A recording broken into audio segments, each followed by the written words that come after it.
There are moments in life, beloved, when everything around us is shaking, when the voices get loud and the tension gets heavy, when the phone rings with bad news and the people we trusted turn cold, when confusion, fear, and pressure all come at once. Stillness is not weakness. In fact, it is one of the most powerful expressions of trust and spiritual authority a human being can ever demonstrate.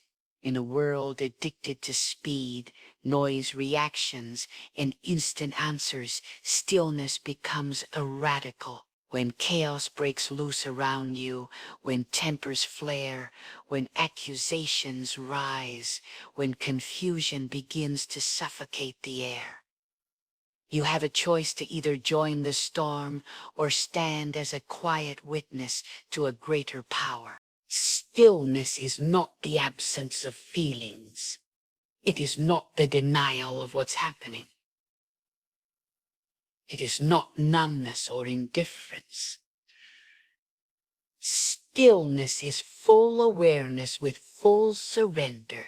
It is the conscious decision to not let your emotions lead, but to let your spirit respond. It is being aware of the battle, but choosing not to swing your sword in panic. It is knowing that your God sees, knows, and is already ahead of the storm. There is something supernatural that happens when you choose not to be driven by the urgency around you. The enemy thrives in confusion. He loves to drag you into chaos. But when you stay still, when your heart remains fixed, when your soul refuses to be rushed, you break his grip. You rob him of the reaction he wanted. Stillness is not passivity. It is clarity. It's the power to say, I will not move unless I am led. I will not speak unless it carries grace. I will not act until peace goes before me. Look at creation. The sun does not rush. The oceans know their boundaries. The trees grow in silence. Heaven is not in a hurry, and neither is the one who knows who holds their future. Those who walk with God do not panic when the storm begins. They do not scramble to defend themselves, to prove their worth, to retaliate against insult. They simply rest because they know the one who fights for them never loses a battle. So often we confuse noise with strength. We think if we raise our voice, if we act quickly, if we take control, we'll win. But how many times has that only made things worse? You see, peace is not just for your benefit. It's a spiritual atmosphere. When you stay calm, when you remain still, it disarms the enemy. The enemy of your soul cannot thrive in peace. He needs tension. He needs you to get emotional, reactive, offended. But if you hold your position in the spirit, if you pause, breathe, and trust, you become untouchable. Stillness says, I am not moved by what I see. I am anchored in what I know. And what do you know? You know that you are not alone.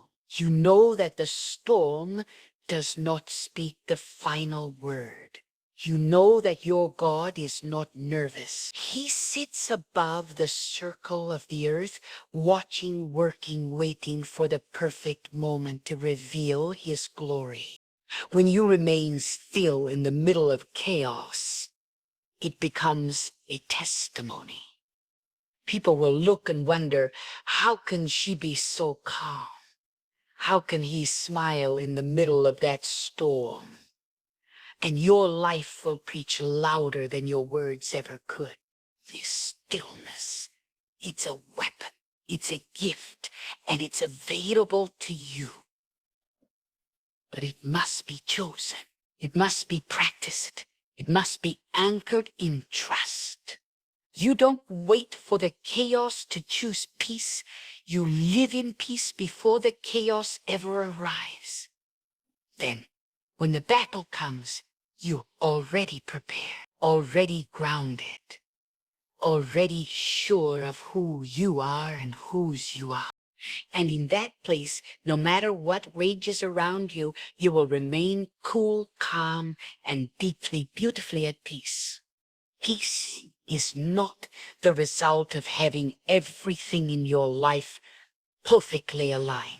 It does not come from a quiet house, a healthy bank account, or a life without conflict. Real peace, the kind that holds you steady in the storm, is born from within. It flows from a deep connection with the divine, not from a perfect arrangement of external circumstances. You see, the world teaches us to chase peace through control.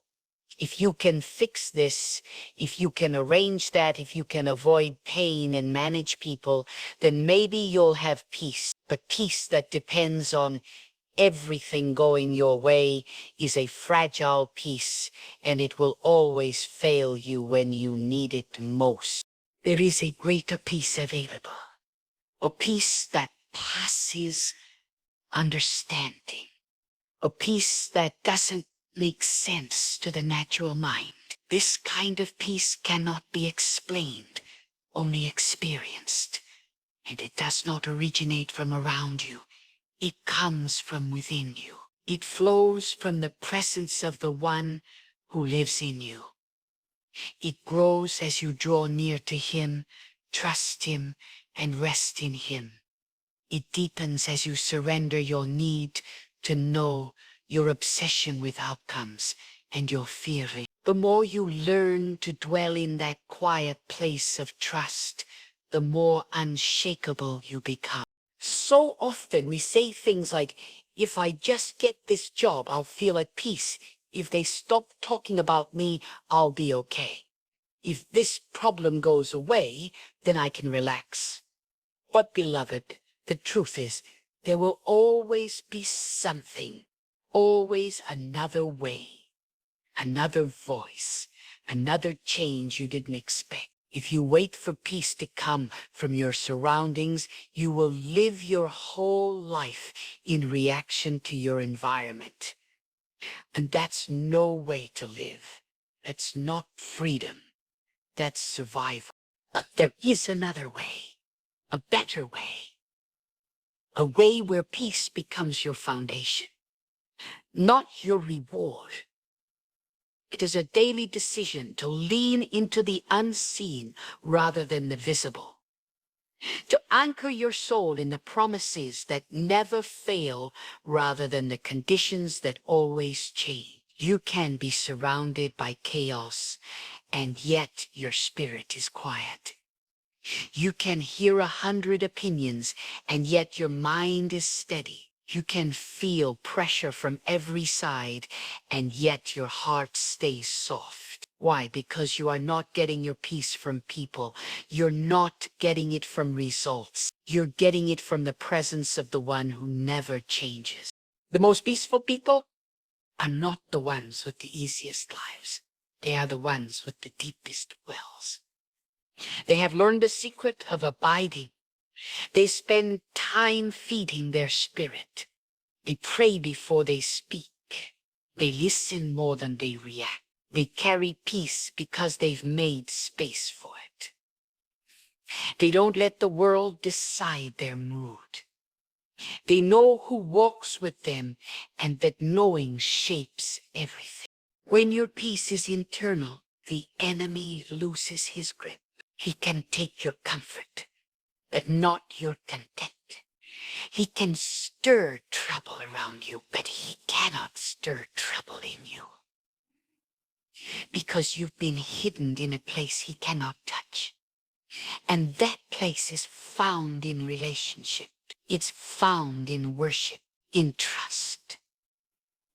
in stillness, in the quiet whispers of faith that say, even if everything around me falls apart, I will not fall apart. So do not wait for everything to settle before you choose peace. Settle peace in your heart now. Cultivate it, protect it, and let it overflow from the inside out. Then when the world shakes, you will not, because your peace didn't come from the world. It came from a deeper place, a holy place, a place where storms cannot reach and fear cannot enter. That's the kind of peace you were made to live in. And it is available even. A soft answer may seem small. It may seem like the weaker choice. But it carries more strength than 1,000 shouts. In the heat of the moment, when tempers flare and accusations fly, everything in your flesh wants to rise and defend itself. You want to speak louder, hit harder, and prove your point. That's the human instinct. But there's a higher way, a holy way. And that way says, a gentle answer turns away wrath. It doesn't just calm the other person, it calms you. You see, when you speak softly in response to anger, you reclaim authority over your spirit. You refuse to be led by emotion, and instead you are led by peace. And peace is not passive, it's powerful. Anyone can shout back, anyone can escalate. But it takes real strength to stay calm, real maturity to hold your tongue, real wisdom to respond with grace when everything in you wants to react with fire. A soft answer is not silence. It's not weakness. It is an intentional speech, bathed in patience, soaked in humility. It doesn't mean you agree with what's wrong. It means you're choosing to walk above it. It means you understand that sometimes the real victory is not proving you're right, but preserving peace. And in that moment when you choose to lower your tone, to pause before speaking, to breathe instead of bursting, you invite heaven into the situation. Every conflict is like a spark. One wrong word and it ignites. But the tongue has the power to either pour oil on the fire or pour water. A soft answer is like water on the flame. It doesn't mean the problem disappears, but it means the battle is fought in a different realm. You shift the atmosphere when you respond with kindness. You take control of the situation, not by force, but by spirit. How many times have we made things worse by saying what we felt instead of what was wise? How many wounds have been made deeper by sharp words that didn't need to be said? How many relationships have been damaged beyond repair? Not because of the issue, but because of the way it was handled. But on the other side, think of the times when you responded gently, how it disarmed the other person, how it softened hearts, how it brought peace. A soft answer isn't just about communication. It's about character. It reflects your trust in God. When you don't feel the need to shout, it means you believe justice isn't yours to carry. When you don't lash out, it shows you know someone greater is fighting for you. A gentle response also builds trust. People remember how you made them feel, even in conflict. When you respond with compassion rather than criticism, you gain more than the argument, you gain influence. You become someone safe, someone steady, someone different. But the ability to give a soft answer doesn't come from the moment, it comes from your private life. It comes from your time in prayer, your surrender, your practice of holding your heart before God and letting Him speak to it. That's where your strength is built. Then when the test comes, you're not reacting from your emotions, you're responding from your spirit. And this world needs more of that. More gentleness in the face of hostility. More calm in the face of confusion. More voices that carry peace instead of pride. The soft answer doesn't just calm the storm around you, it quiets the storm within you. It keeps your soul from being shaken. It shields your heart from unnecessary battles. So when the next moment comes and the pressure is high and the urge to fight rises, choose the higher way.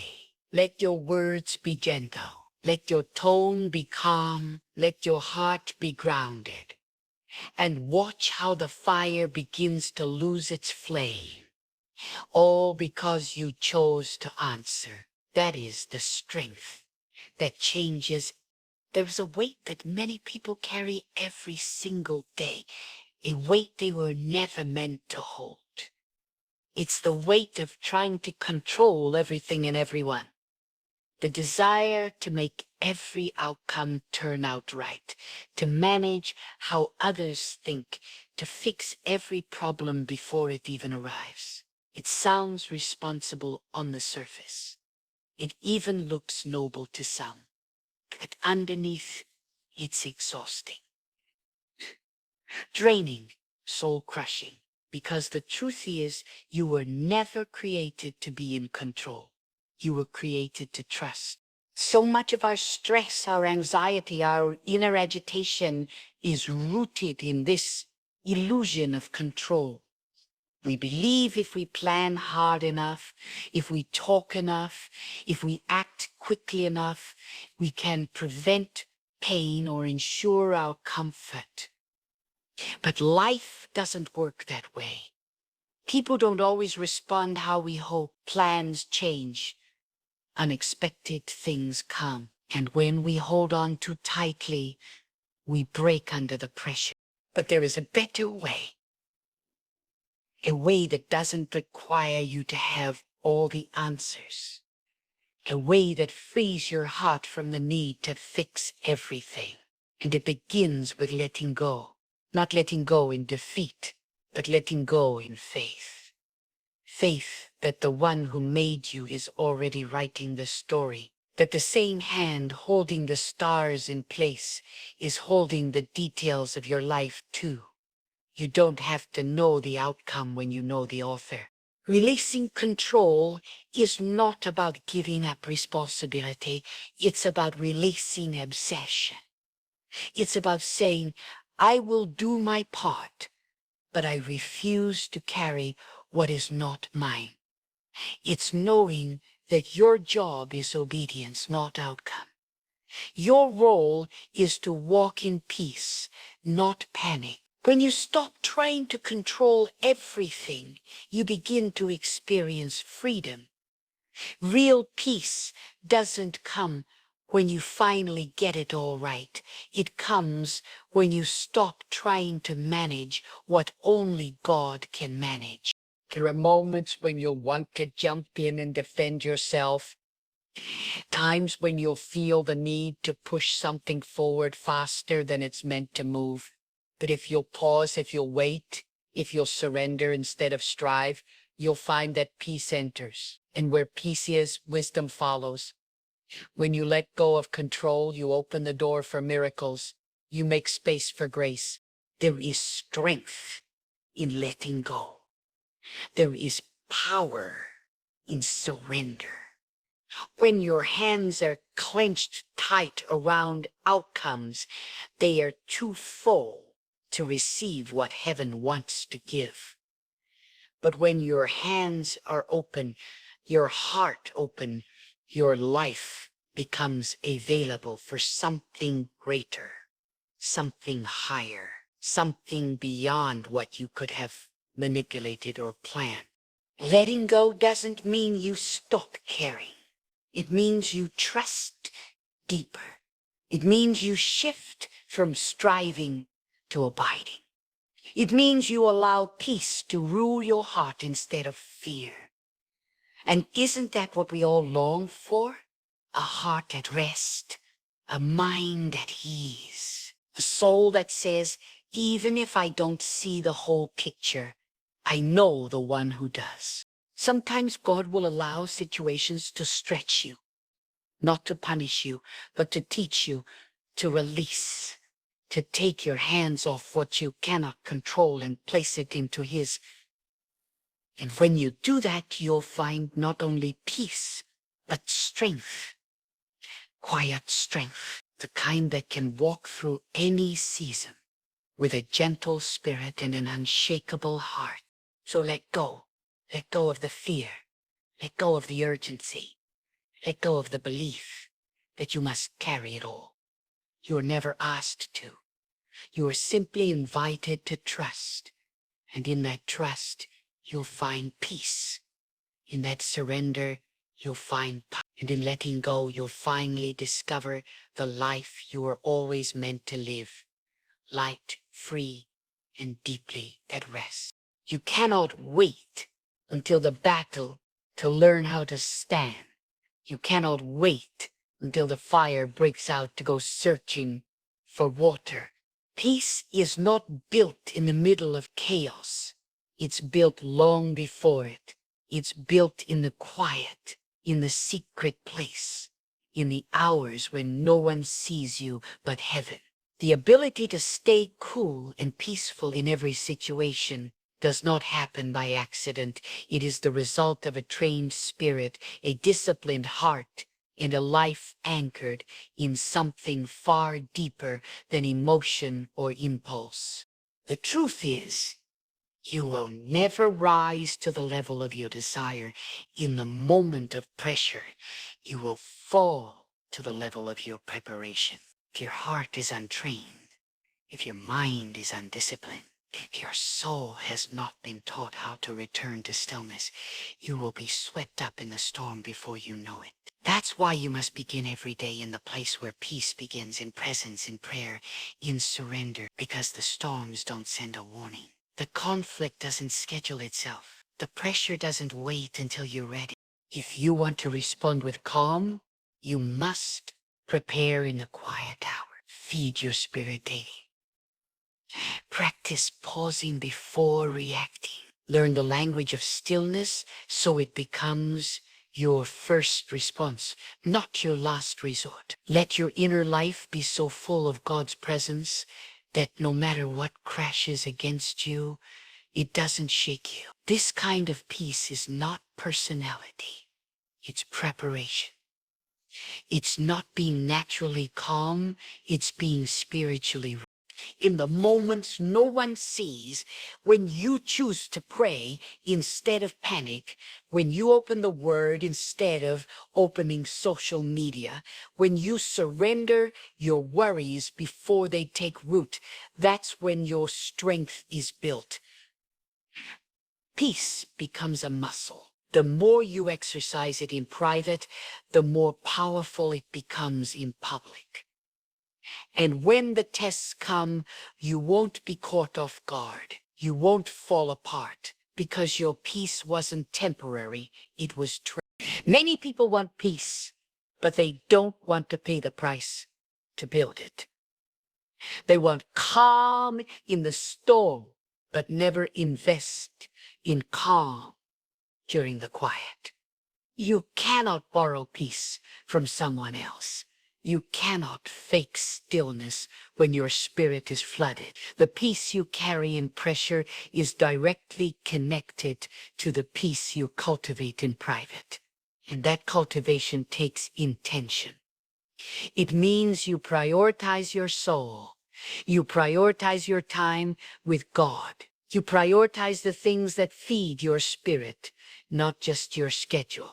There is a reason why Jesus often withdrew to lonely places to pray. There is a reason why the prophets were trained in the wilderness. There is a reason why the greatest strength is often forged in solitude. Because when no one is watching, when it's just you in God, that's when your roots go deep. That's when your identity becomes unshakable. That's when your heart learns to trust, even when nothing makes sense. So, if you want to stay cool and peaceful in every situation, start now, long before the situation comes. Don't wait for the fire to build your well. Feel it. Build it now. Pray now. Listen now. Worship now. Let the habit of peace become your rhythm, so it's not a scramble when life gets loud. And when it does, and it will, you will not be moved. Not because the storm isn't real, but because your peace is deeper, stronger, trained. That kind of peace doesn't come overnight, but it comes. And when it does, it changes everything. You become the still one in a world of noise, the grounded one in a world of panic, the peaceful one in a world of pressure. Not because you're lucky, but because you're prepared. And that preparation will carry you through every season, every trial, and every test with grace, with calm, and with a steady heart. When the storms of life rage, when voices rise, when circumstances spiral beyond your control, remember, peace is not found by accident. It is chosen. It is cultivated. It is protected. Staying cool and peaceful in every situation is not a matter of having fewer problems. It's the result of having a stronger anchor. The world may be shaking, but you don't have to. You were never meant to live at the mercy of what happens around you. You were called to walk in a divine stillness, led by a quiet strength the world cannot explain. Stillness is your weapon. Peace is your posture. Gentleness is your authority. And trust is your freedom. You don't have to fix everything. You don't have to react to everything. You don't have to carry what isn't yours. All you have to do is abide. Abide in the presence that brings peace. Abide in the truth that keeps you grounded. Abide in the love that casts out fear. Let your life be a reflection of that peace. Not just in easy times, but especially in difficult ones. Let the way you respond become a testimony. Let your calm carry a message that you are held, you are led, and you are rooted in something